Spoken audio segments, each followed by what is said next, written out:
tardes, Buenas Lick. tardes, licenciado. Buenas tardes. Buenas Buenas tardes, Lick. tardes, licenciado. Buenas tardes. Disculpen la hora, ¿verdad? Pero sí hubo complicaciones en el tráfico el día de hoy. Entonces, por eso empezamos un poco más tarde, pero aún así vamos a dar todavía un par de minutos para que otros compañeros y compañeras puedan ingresar, así no estamos interrumpiendo la clase, ¿verdad? Pero ya vamos a empezar en un par de minutos. ¿De acuerdo, Lick?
Muy bien. Pues bienvenidos y bienvenidas nuevamente a la clase de Sociología. Vamos a platicar hoy de un tema que solo mencionamos en la última clase, como es el tema de las clases sociales. Como les he comentado, hay un documento que les voy a pasar. Hoy vamos a hablar del contenido precisamente de ese documento. Hubiera querido mandárselos antes de la clase de hoy, pero no se pudo. Pero se los voy a mandar en el mismo chat. Ahí les voy a mandar el documento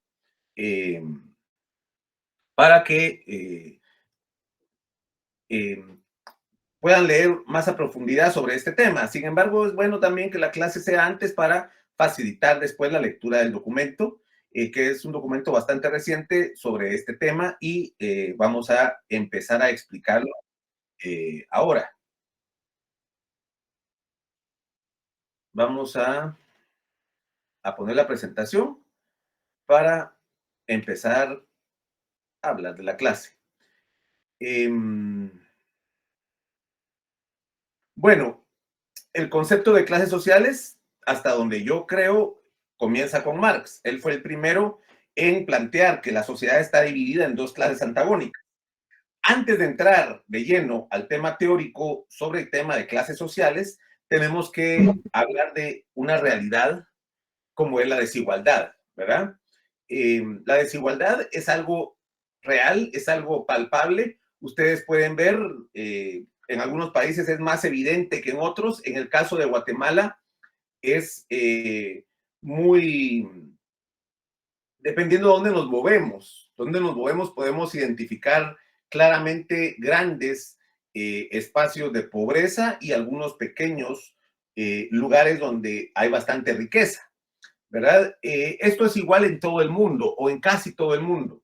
La riqueza no se encuentra repartida en formas iguales. ¿Por qué?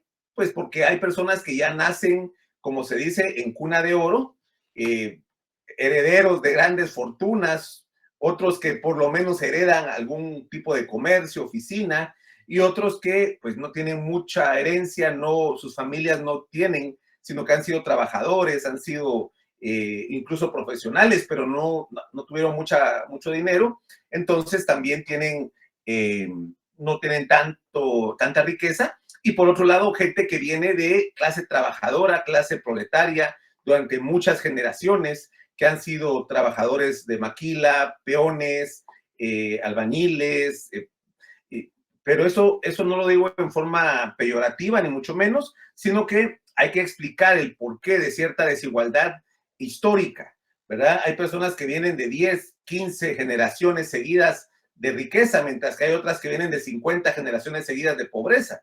Entonces, la desigualdad es algo inherente a la sociedad capitalista.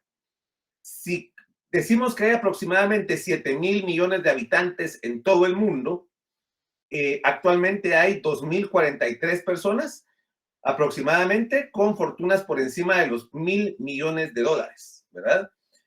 La mayoría de personas nunca va a tener $1 millón, pero hay 2.000 personas con más de $1.000 millones. Incluso hay uno guatemalteco que se llama, bueno, hay tal vez unos cuantos guatemaltecos con fortunas de más de $1.000 millones. El más rico de Guatemala era un señor que se llamaba Mario López, que era dueño de Tigo, ¿verdad? Y él empezó desde una familia pobre. Él fue ministro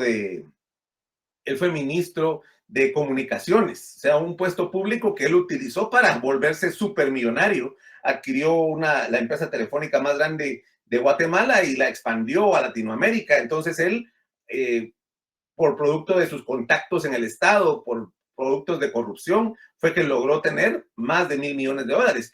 El hombre, hasta hace unos años, el hombre más rico del mundo era un mexicano, Carlos Slim, con una historia muy parecida, un funcionario público que se fue enriqueciendo con los negocios con teléfonos de México, ¿verdad? Y hay otros, el hombre más rico del mundo actualmente es el dueño de la tienda en línea Amazon, ¿verdad? Jeff Bezos, que él se hizo más millonario, ya era multimillonario y se hizo todavía más rico con el tema de la pandemia, ¿verdad? Porque toda la gente compraba por internet, ¿verdad?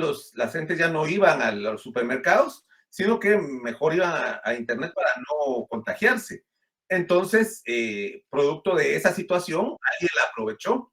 Y esa es otra cuestión. Hay gente que se vuelve supermillonario por una situación. En este caso, él ya tenía una gran fortuna y con el tema de la pandemia elevó sus ganancias un montón, ¿verdad? Entonces, sí hay personas extremadamente millonarios, mientras que hay otras personas que están en una situación de miseria.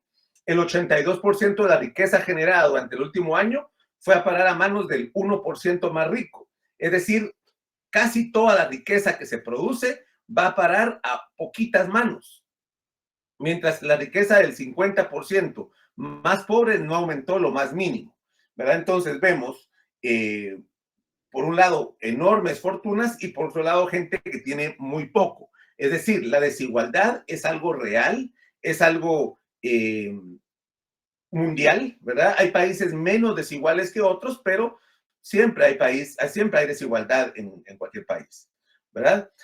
Entonces, hay cierta idea de negar las clases sociales. La ideología liberal nos ha planteado que como todos los seres somos humanos, todos los seres humanos nacen iguales y tienen los mismos derechos y oportunidades, ¿verdad? Eso dice la Constitución, la igualdad. Todos los seres humanos somos iguales en derechos. Entonces, como todos tenemos los mismos derechos, todos somos iguales. Momento. Eso es la igualdad que se llama formal, una igualdad que solo está en la ley, ¿verdad? Pero en la realidad, no todos somos iguales, no todos tenemos las mismas oportunidades. No tiene las mismas oportunidades una persona que le pagan todos sus estudios hasta la universidad y que no trabaja hasta que sale del posgrado incluso, ¿verdad? A personas que tienen que trabajar desde niños y que han tenido que luchar y sus familias salir adelante y poco a poco van logrando meterse a estudiar. No es lo mismo, no tiene las mismas ventajas. No estamos en una situación de igualdad real. La igualdad es solo formal. Tenemos los mismos derechos, sí, el derecho a la vida, el derecho a la educación, el derecho a la salud, pero cuando yo me enfermo, si no tengo muchas posibilidades económicas, tengo que ir al Roosevelt. Ah, pero en cambio otra persona que tiene posibilidades económicas, pues puede ir a un hospital privado, ¿verdad? Entonces, sí es cierto, todos tenemos los mismos derechos, pero no la misma facilidad para ejercerlos, ¿verdad? No es lo mismo recibir clases en una escuela pública rural, donde hay que caminar 5 o 10 kilómetros para llegar a la escuela, que lo lleven a dejar el chofer del papá al colegio privado, donde tiene poquitos maestros, poquitos estudiantes por cada maestro. Es decir, vamos a que la igualdad es una aspiración, es una ficción jurídica, porque en la realidad hay grandes diferencias. Entonces nos vamos a encontrar visiones que postulan que la acumulación de riqueza y poder en la sociedad es solo atribuible al talento, a la capacidad y al esfuerzo personal. Ah, claro, está el viejo discurso. El que tiene dinero es porque es muy capaz. El que tiene mucho dinero y tiene mucho éxito es porque se ha esforzado por tenerlo. Sí, hay casos en que sí es cierto, ¿verdad? Hay muchos casos. Yo tengo un alumno ahorita que está en el doctorado, estoy dando clases en el doctorado. Él es hijo de una persona que hacía limpieza en una oficina donde yo trabajaba. Y a ese muchacho llegó a estudiar su licenciatura, le di clases en la maestría, ahora está estudiando doctorado. Y él es hijo de una persona que hacía limpieza en una oficina, ¿verdad? Y se ha podido superar en base a su esfuerzo, en base al apoyo de su mamá. Pero esos son contados los casos, ¿verdad? La mayoría de personas que tienen dinero es porque ya nacen con ese dinero, es porque tienen una posición privilegiada de su familia, de algún antepasado que les permite tener suficiente dinero para tener poder y grandes fortunas. Imagínense ustedes los dueños de Pollo Campero, que es una de las empresas más grandes de Guatemala, un señor que se llama Dionisio Gutiérrez, que sale mucho en los medios de comunicación, es multimillonario. Él no hizo todo gracias a su ingenio, su capacidad. No fue él el que logró el gran imperio que es Pollo Campero, son sus antecesores que lograron hacer negocios con unas ventajas que se les dio en algún gobierno donde se les apoyó económicamente para vender el tema de pollo. Entonces crearon Pollo Rey, crearon las industrias avícolas y ya después se metieron a un montón de negocios, pero vamos a que son muy contados los casos donde personas pueden alcanzar grandes fortunas a causa de solo su esfuerzo. Por lo general, están involucrados familias, herencias o negocios con el Estado. Y podemos poner miles de ejemplos en ese sentido. En este sentido, hay un discurso que dice que la pobreza y la desigualdad son consecuencia de los modestos talentos que tienen las personas, ¿verdad? Esta es una visión no solo falsa, sino que además incluso puede decirse que es una visión racista, una visión donde dice, ah, no, los pobres son pobres porque quieren, o los pobres son pobres porque son indígenas, o los pobres son pobres porque, miren, son sucios. No es cierto. Es una condición histórica, es una exclusión permanente que han tenido algunos grupos sociales. Por eso es que las personas afrodescendientes en Estados Unidos tienen menos recursos, ¿verdad? Pero no es porque ellos sean afrodescendientes, sino porque históricamente fueron excluidos, hasta fueron esclavos, pues, en ese país. No es lo mismo empezar siendo esclavo que cuando uno viene de una familia donde nunca fue esclava. Igual en el caso de los pueblos indígenas. Muchas personas de los pueblos indígenas vienen de familias que fueron usadas como trabajo forzado. Yo tengo un amigo que es indígena y ha sido presidente de un banco, ¿verdad? Pero él cuenta que a su papá lo ponían a trabajar forzadamente construyendo caminos. Es otra vez un caso excepcional, es un caso paradigmático. Son muy pocos los casos que han logrado superarse y siempre, casi siempre con ayuda de ciertas condiciones.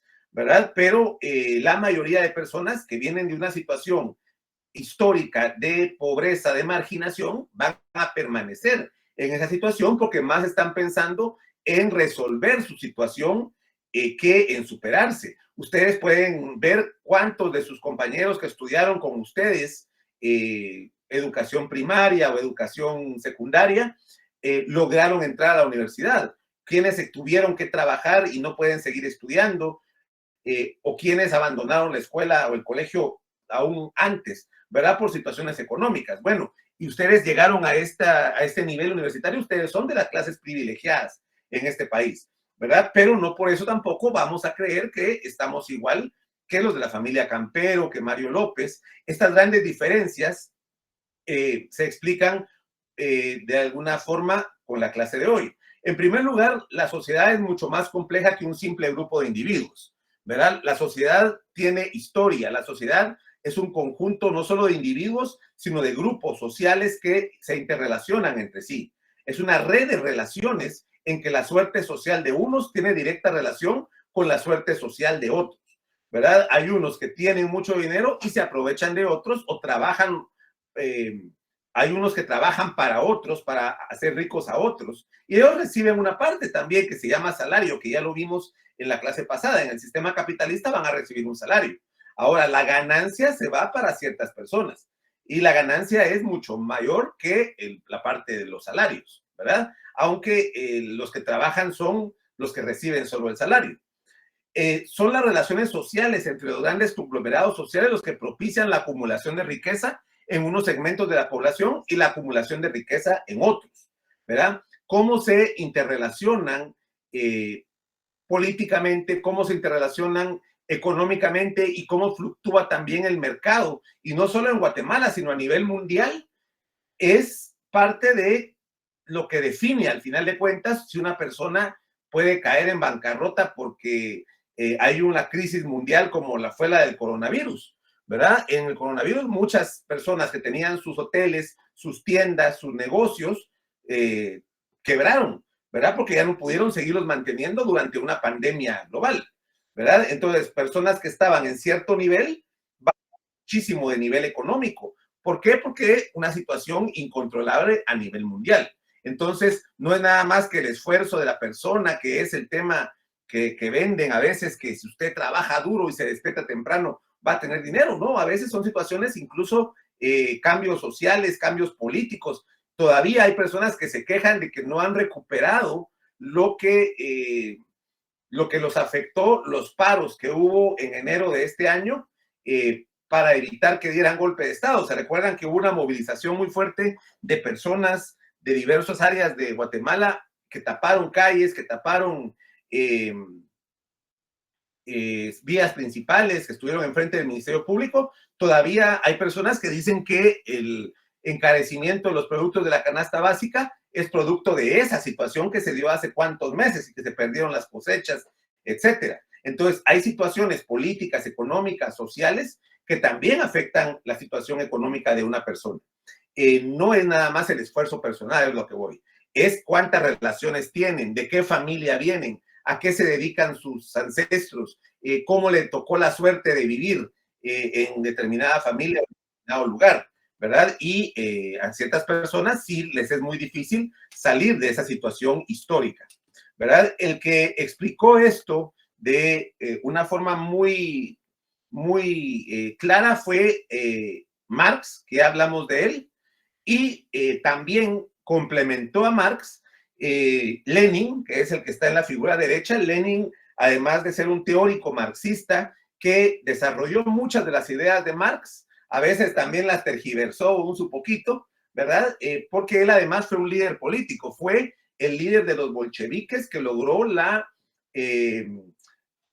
creación de la Unión de Repúblicas Socialistas Soviéticas, que volvió lo que ahora es Rusia en un país comunista. Entonces él era un líder político y también un teórico que desarrollaba las ideas de Marx. Y Lenin escribe que las clases sociales, son grandes grupos de personas que se diferencian entre sí por el lugar que ocupan en un sistema de producción social históricamente determinado, por las relaciones en que se encuentran respecto a los medios de producción, relaciones que las leyes refrendan y formulan en su mayor parte, por el papel que desempeñan en la organización social del trabajo y consecuentemente por la proporción en que perciben la parte de riqueza social de que disponen, ¿verdad? Entonces, eso es, digamos, lo que decía Lenin también en base a lo que planteaba Marx, lo que diferencia a las clases sociales.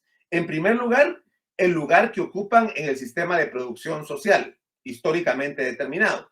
Es decir, si es un propietario de los medios de producción o es un trabajador. Esa es la primera diferencia, pero es la más importante, ¿verdad? Porque la segunda es la relación en que se encuentran respecto a los medios de producción.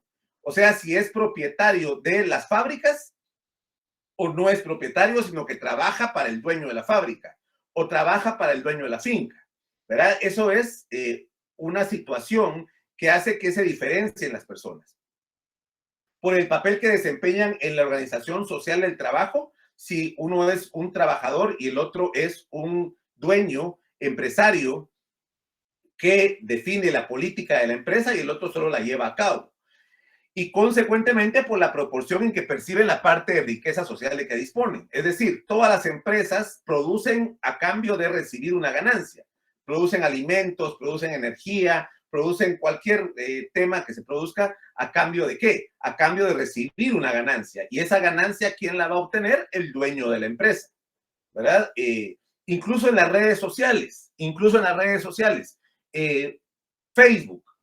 Claro, están quienes usan Facebook, quienes tienen sus negocios en Facebook y están los dueños de Facebook, que son los que reciben una ganancia de todo lo que los otros hacen, ¿verdad? Porque solo el hecho de que ustedes ingresen a Facebook y vean toda la cantidad de anuncios que existen ahí es porque esos anuncios están llegando hacia alguien, ¿verdad? Y ese alguien es otra de las personas más ricas del mundo, que es Mark Zuckerberg, que creó Facebook y es una empresa, ¿verdad? Igual que Amazon con Jeff Bezos, igual todos los empresarios juegan un papel en el sistema económico y van a recibir dinero en base a ese papel que juegan, ¿verdad? Entonces, eso es lo que diferencia a las personas de una sociedad en cuanto a en dónde están en la clase social.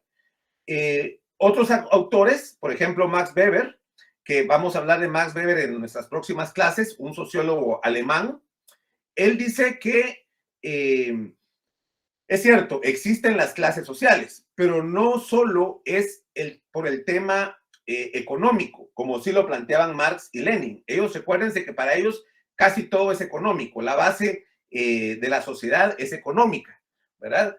Por cierto, tenemos un economista muy, muy bueno en la clase como alumno, ¿verdad? Entonces, igual también tenemos una socióloga muy buena en la clase también, aparte de los futuros abogados. Ellos quieren ser futuros abogados, pero ya son buenos economistas y ya son buenos sociólogos.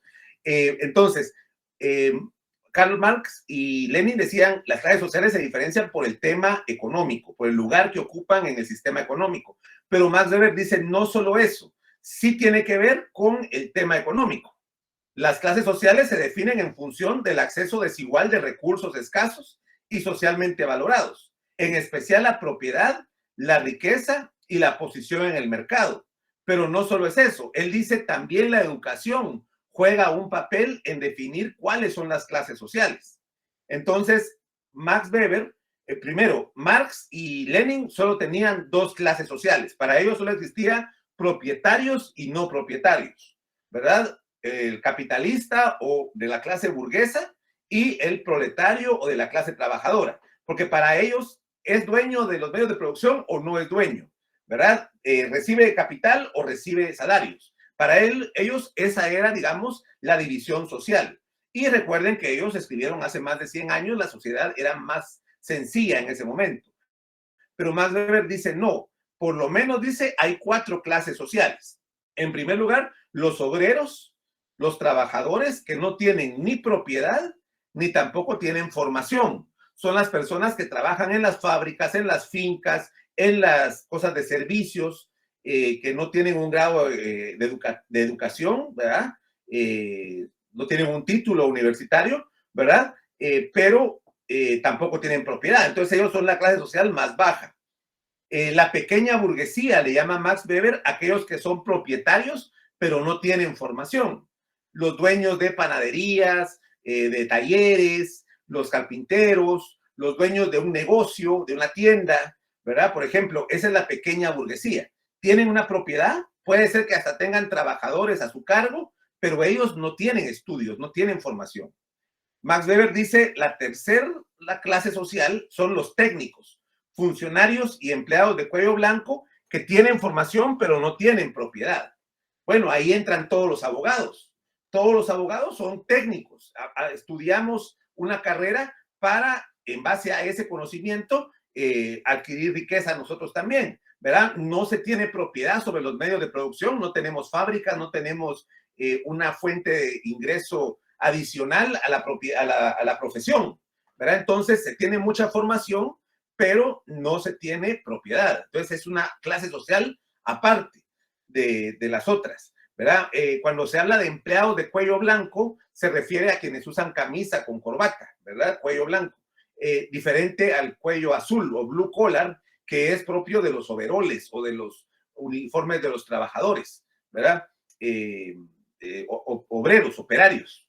Y la clase social, la burguesía, que tiene propiedad y tiene formación, dice Max Weber, ¿verdad? Los grandes dueños de las empresas, de las fincas, los grandes propietarios, ellos, por lo general, adquieren cierta formación, ¿verdad? Mandan a sus hijos a estudiar una carrera a universidades privadas muy caras en el extranjero, especialmente algunos que dicen que tienen dinero, pero en realidad no tienen, los mandan a la Marroquín, ¿verdad? Los que sí tienen dinero los mandan allá afuera, a Estados Unidos, a Europa, a estudiar, ¿verdad? Los empleados de ellos los mandan a la Marroquín o a la Landívar, pero ellos sí poseen propiedad, son dueños de empresas grandes.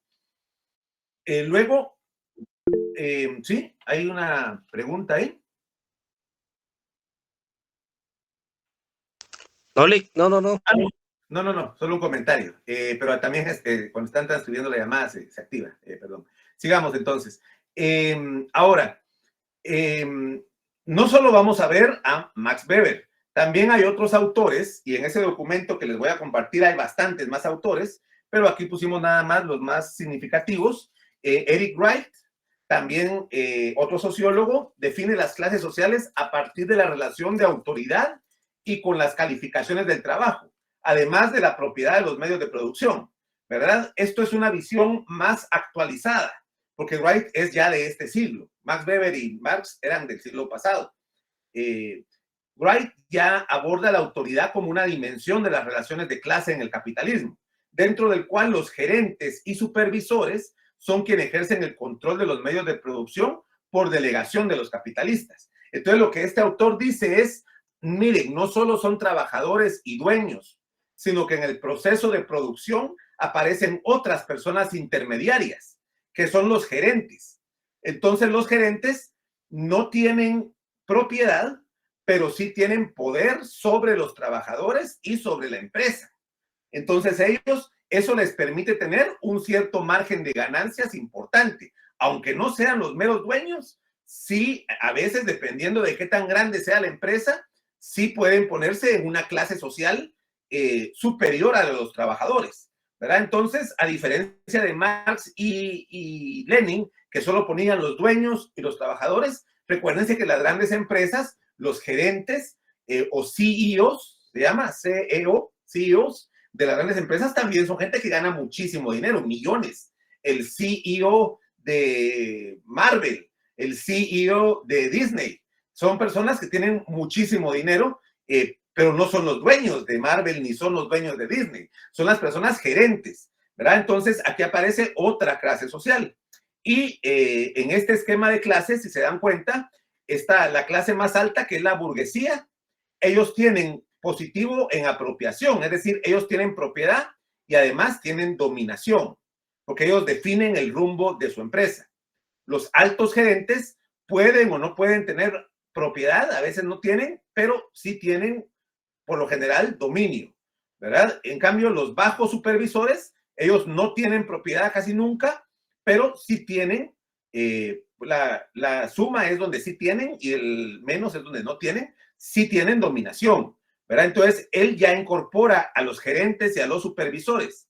En cambio, los trabajadores, que son la clase social menos favorecida, no tiene propiedad ni tiene dominio, ¿verdad? Entonces, no es solo la propiedad, sino también si él puede decidir cómo se va a dar las relaciones sociales en la empresa. Y no tiene el trabajador ninguna de las dos. La pequeña burguesía sí tiene apropiación, sí es propietaria y sí tiene dominación. Recordemos que la pequeña burguesía, hablamos de los dueños de pequeños comercios, de pequeños talleres, de tiendas o de restaurantes, ¿verdad? Sí tienen propiedad y sí tienen cierto nivel de dominio. Lo que pasa es que en una escala mucho menor que el dueño de pollo campero, pues, ¿verdad? Aunque sea propietario, por eso es pequeña burguesía, porque la burguesía es los dueños de las grandes empresas.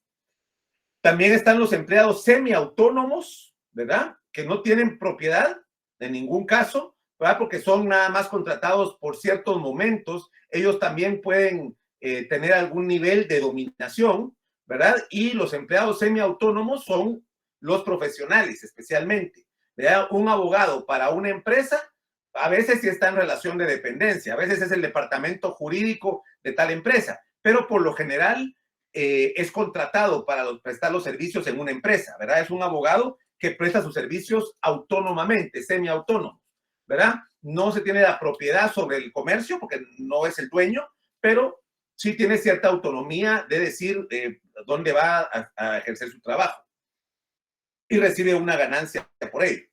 Y los pequeños empleadores que tienen todo, porque son pequeños, como les digo, dueños de talleres, dueños de call center, dependiendo, hay unos call center muy grandes, hay unos call center transnacionales, ¿verdad?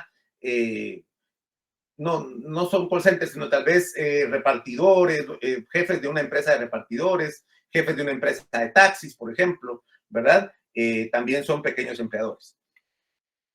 Ahora, hay otro autor que se llama Frank Parkin, que él también le incorpora otros elementos a la división de clases. Siguiendo la teoría del cierre social, Parkin considera que las clases sociales se conforman a partir de la estructura ocupacional y él identifica 6 categorías ocupacionales que dan origen a desiguales remuneraciones en el capitalismo actual, ¿verdad? Él dice, las clases sociales se van a diferenciar de acuerdo al grado que tengan de ingresos, ¿verdad? Porque esto significa el grado de lo que se ocupan o el grado de lo que hacen, así va a ser sus ingresos, ¿verdad? Entonces él pone en una misma clase social a la burguesía, a los profesionales, a los técnicos y ejecutivos. En otra clase social a los técnicos de grado medio y a los administrativos. En otra a los pequeños empleadores. En la cuarta a los trabajadores manuales cualificados. Luego a los trabajadores manuales semi-cualificados y finalmente a los trabajadores manuales no cualificados, ¿verdad? Estas son las ideas de Frank Parkin. Yo realmente no lo comparto porque no podemos poner en una misma categoría a los profesionales y a la gran burguesía. No estamos en el mismo nivel económico, social, los profesionales con los grandes dueños de empresas, ni siquiera con los grandes ejecutivos, ¿verdad? Entonces, tampoco podemos decir que haya una gran diferencia, sobre todo en Guatemala, una gran diferencia entre un trabajador manual semicalificado y un trabajador manual no cualificado, ¿verdad? Al final la diferencia entre uno y otro es muy pequeña en Guatemala. Ya con el calificado estoy de acuerdo, pero con el semicalificado no, ¿verdad? Tal vez en una sociedad muy desarrollada como Estados Unidos, Inglaterra, donde Frank Parkin hace sus análisis, ahí sí tiene sentido diferenciar a los trabajadores, pero en la mayoría de países del tercer mundo, el trabajador no calificado y el trabajador semicalificado, bueno, es básicamente lo mismo. Entonces, aunque los ponemos para que vean que hay muchas formas de dividir las clases sociales y varios autores toman en cuenta diferentes circunstancias, pues no comparto todo de este autor. Y también está el esquema de clases de Erickson, Goldthorpe y Portocarrero, ¿verdad? Ellos dividen en 11 clases sociales, ¿verdad?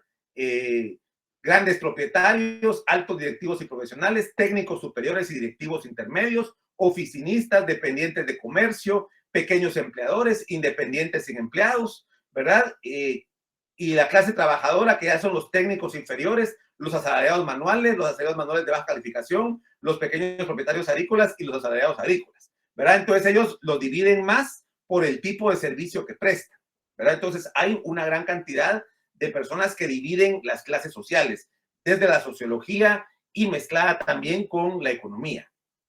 Entonces, ¿cuántas clases sociales existen realmente? ¿Cuántas clases sociales existen? Vamos a tomar en cuenta que existen 4 clases sociales, ¿verdad? Y esas 4 clases sociales las vamos a dividir a su vez en diferentes subdivisiones, ¿verdad? La clase social que denominamos burguesía va a ser dividida en primer lugar, la gran burguesía, que serían los grandes propietarios de los medios de producción, las grandes empresas, pero hablamos de verdad grandes empresas. En el caso de Guatemala podemos mencionar Tigo, Pollo Campero. ¿Qué otras pueden mencionarme ustedes? A ver. Cervecería Gallo. Sí, Cervecería Gallo, definitivamente. Cementos Progreso. Oh, sí, muy bien. Esa es la gran burguesía, sí. Molinos Modernos. Molinos Modernos es parte de Pollo Campero, es parte de multinacionales, pero sí, es una gran empresa. Ya. La familia Pais, ¿no es? La familia Pais era de las grandes, ahora lo vendieron todo a Walmart. ¿Esta azúcar caña real? Los azucareros, claro. Los azucareros, sí, muy bien. No son tantas, ¿verdad? Son ciertas, muy bien. Esas son las grandes empresas en Guatemala, azúcar, cemento, ¿perdón? ¿Zetagas, los dueños del gas? Sí, también pueden ser considerados una gran burguesía, sí, podría ser. Tienen aviones privados, tienen jets, andan financiando partidos políticos. ¿La Shell?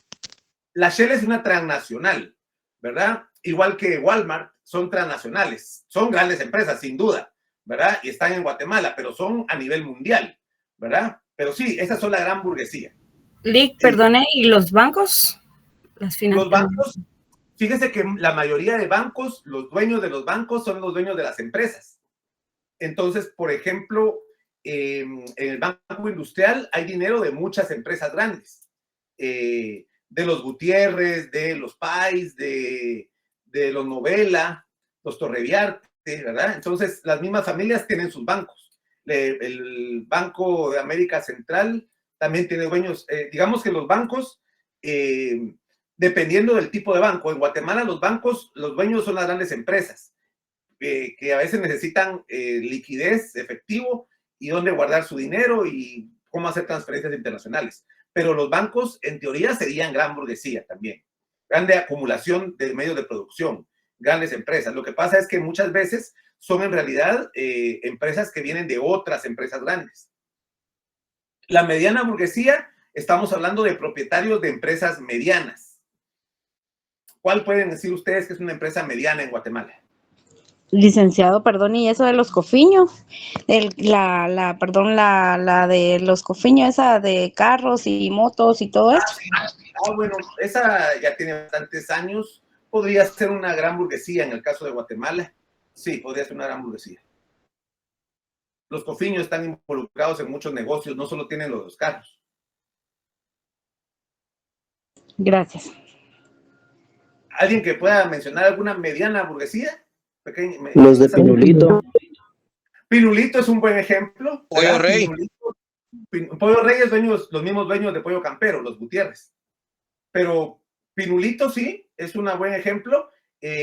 Una empresa mediana que ha ido creciendo hasta que llegó a hacer competencia a Pollo Campero y por eso crearon Pollo Granjero, ¿verdad? Que son los mismos dueños de Pollo Campero y los mismos dueños de Pollo Rey y de Molinos Modernos y de Toledo y de un montón de centros comerciales hidroeléctricas. Son la corporación Multiinversiones, se llama, que son la familia Gutiérrez Bosch. Pero Pinulito es un buen ejemplo. Megapaca puede ser otro buen ejemplo de empresas medianas. El Dollar City. Dollar City, creo que sí, podría ser Dollar City. Sí, es una como franquicia, ¿verdad? La familia Molina y los Botrán son grandes empresas. Esos súper ahora que están esos supermercados que dicen el súper del barrio. Sí, puede ser, ajá, un buen ejemplo de los dueños de franquicia, licenciado. Depende de las franquicias, ¿verdad? Depende de qué tan importante sea la franquicia. Hay franquicias que son bastante baratas. Las de Almacarone, por ejemplo, son medio baratas. La pizza Little Caesars puede ser, depende si es franquicia o no es franquicia, pero sí, ahí más o menos vamos en medianas, ¿verdad? Supermercado Ahora, La Torre. la torre. Sí, no. La torre, pues podría ser, lo que pasa es que la torre, ahí la torre es tremenda, ahí para analizar la torre hay que tener cuidado, porque decían que era incluso vinculada con una gran narcotraficante lavadora de dinero que se llama Marjorie Chacón. Entonces la torre, al final yo creo que es grande, pero es ilegal también, ¿verdad? Entonces,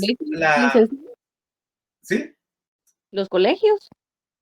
Hay colegios, muy bien, hay colegios que son mediana burguesía, tiene razón, muy buen ejemplo, sí, muy bien. Y luego está la pequeña burguesía, que son la pequeña burguesía propietaria, ¿verdad? Que sí son dueños de sus comercios, pequeños abarroterías, talleres, pues son dueños de ellos, ¿verdad? Son pequeña burguesía.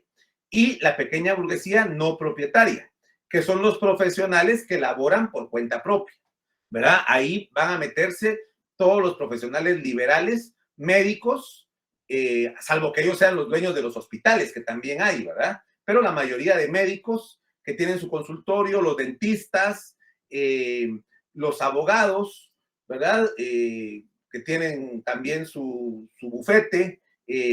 Entonces, sí, ahí están en la pequeña burguesía no propietaria muchos empleados públicos con un nivel calificado, ¿verdad? Los profesionales, los jueces, los magistrados, los fiscales, entran en esa definición, los defensores públicos. Somos todos pequeña burguesía no propietaria, profesionales que laboran por cuenta propia.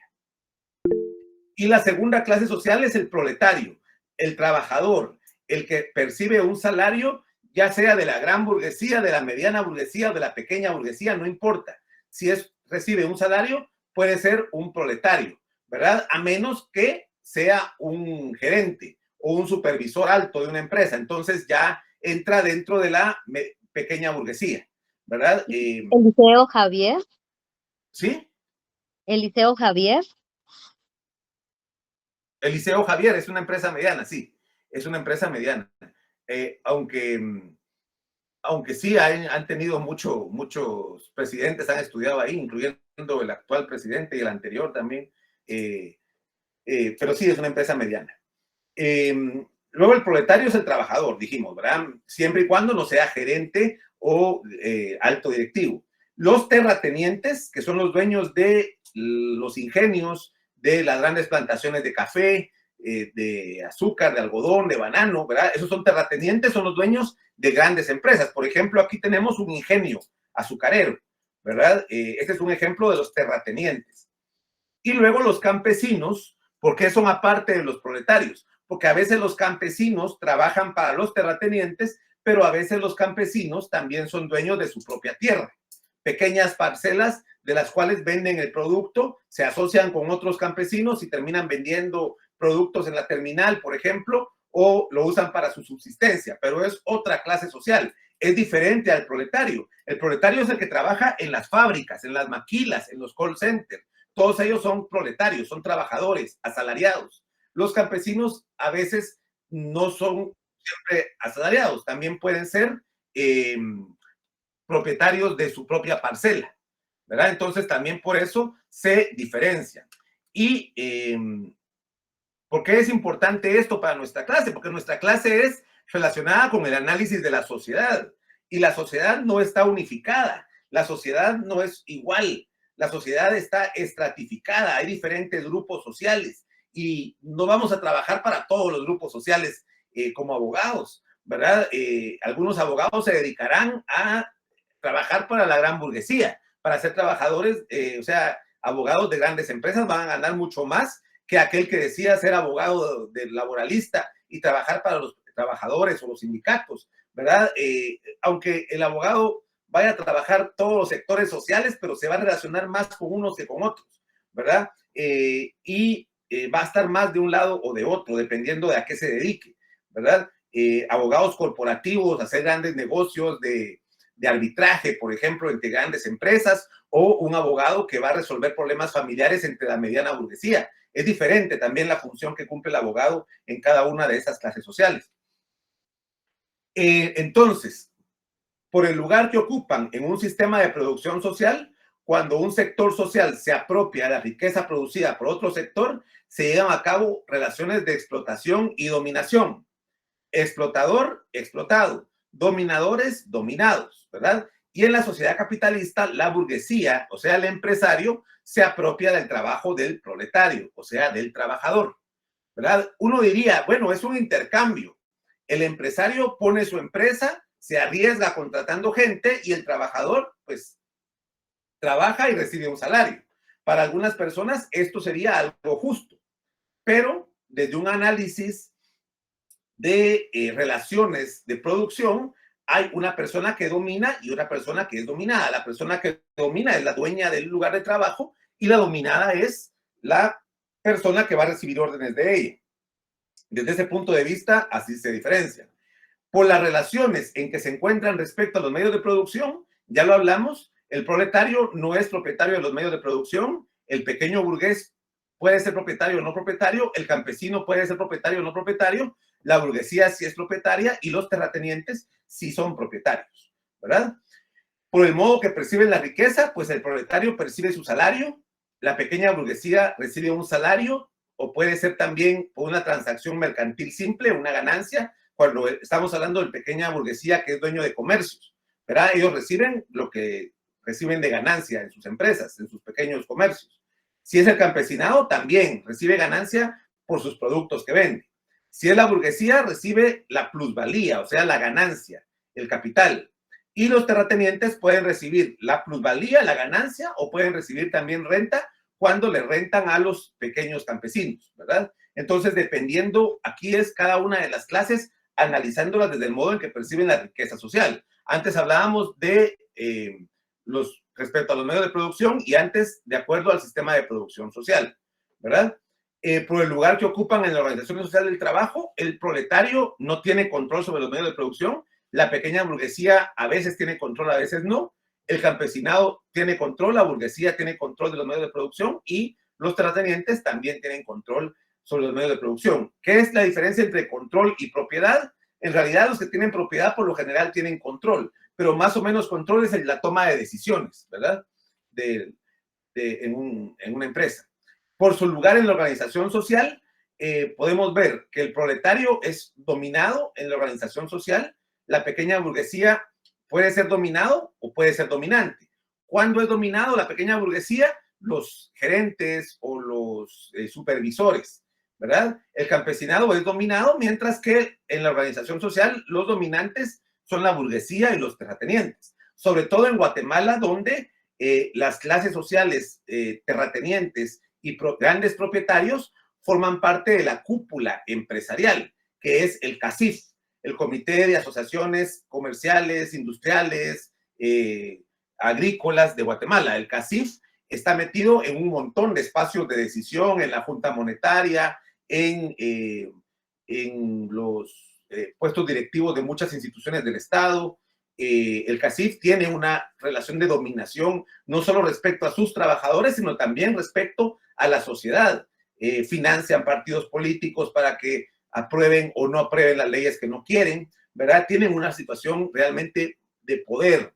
¿El poder de qué? El poder del dinero, ¿verdad? Ese es el poder que tiene la burguesía y los terratenientes. Pero es diferente las clases sociales y la estratificación social, ¿verdad? Cuando hablamos de estratificación, hablamos solo al nivel de ingresos. En cambio, cuando hablamos de clases sociales, se refiere no solo a los ingresos, sino a su lugar en el sistema económico y social, ¿verdad? Que es lo que acabamos de ver. Si es propietario, si no es propietario, si tiene control, si no tiene control sobre los medios de producción. En cambio, estratificación social es solo cuánto recibe, cuánto ingresa. Y ahí puede ser alta, media superior, media, media baja, baja superior o baja inferior, ¿verdad? Ahí hay muchos distintas clasificaciones, dependiendo nada más del salario, ¿verdad? Si alguien recibe menos del salario mínimo, va a estar en la baja inferior. Si está dentro del salario mínimo, va a ser baja superior. Por supuesto que esto va fluctuando, ¿verdad? Esto va cambiando dependiendo de el momento económico de la profesión.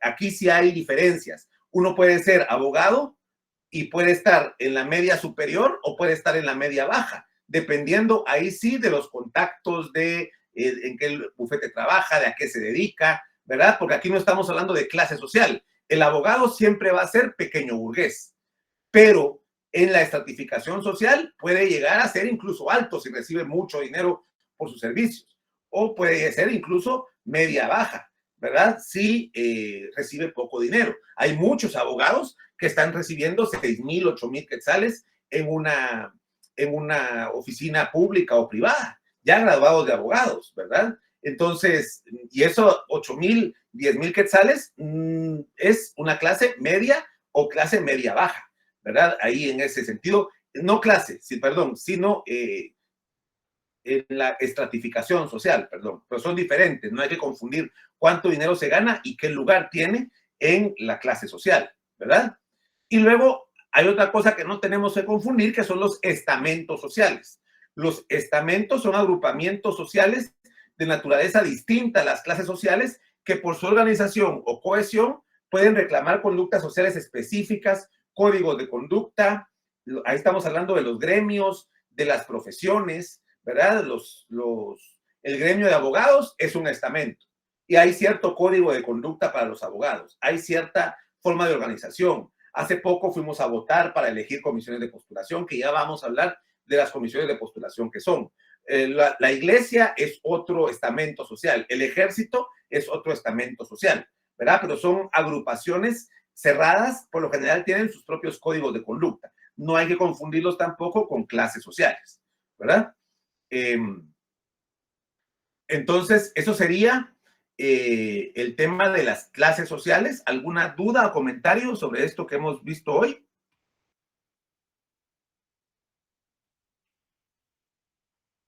Todavía tenemos unos... ¿Sí, Pablo? No, ahí estamos bien, Lick, gracias. Muy bien. Coca-Cola, decía Alicia, Coca-Cola es sin duda una enorme empresa, ¿verdad? Es una mega empresa internacional.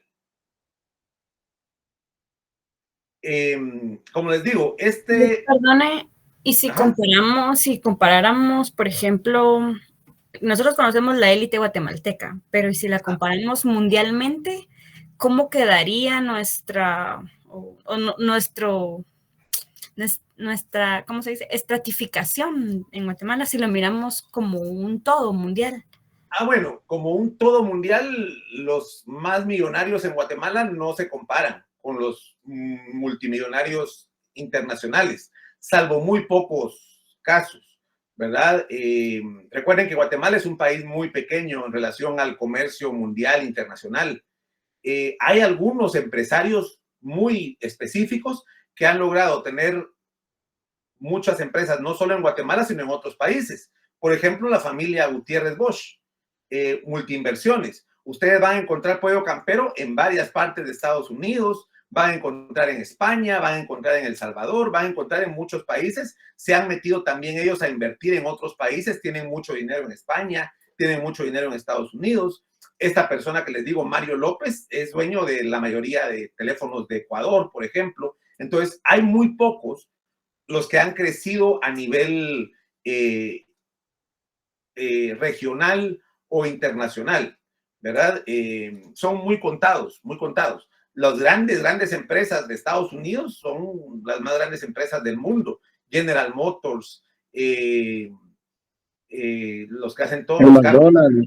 McDonald's, aunque McDonald's es franquicia también, pero sí, los dueños de McDonald's son grandes. Walmart.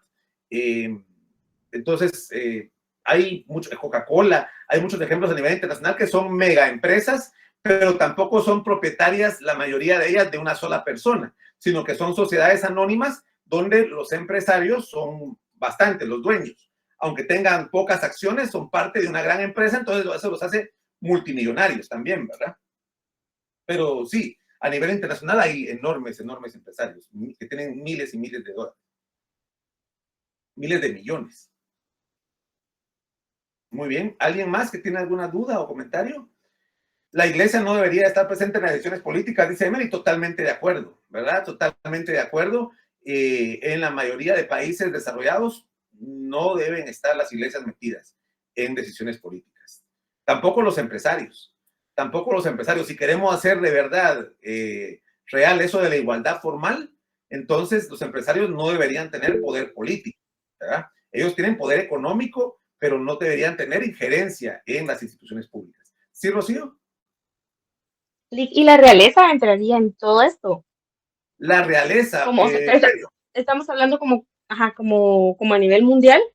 Sí, antes si entraban, la realeza entraba, era un estamento superior. Recordemos que la iglesia viene desde la Edad Media, ¿no? Y se acuerdan cuando vimos el miércoles los estamentos, en la cúspide estaba el rey, ¿verdad? Ahí era un sistema feudal donde ellos ocupaban la cúspide.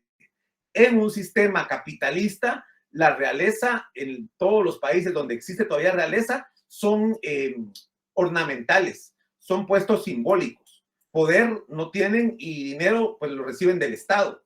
Los palacios, las joyas que usan, ellos las usan, pero no son de ellos, son del Estado, ¿verdad? Porque ya la realeza lo que hay es un vestigio, es como algo tradicional, pero poder real no tienen y tampoco tienen tanto poder adquisitivo, ¿verdad? Pero es muy buena pregunta, Rocío. Muy bien, por el tiempo quedémonos ahí, porque no quiero quitarle tiempo a su profesor de Derechos Humanos, que aparte es bien enojado. Entonces, lo dejo ir ya y nos vemos el día miércoles. Les voy a mandar el documento de esta clase por ahí, por el WhatsApp. Viera ¿Sí? cómo regaña ese leak. ¿Verdad que sí es enojado? Súper enojado, hombre. Vaya, hacia allá. Gracias, Leak. Feliz noche, descanse. Buenas noches. Gracias, licenciado. Feliz noche, Lick. Buenas noches. Feliz noche. Buenas noches. Buenas noches.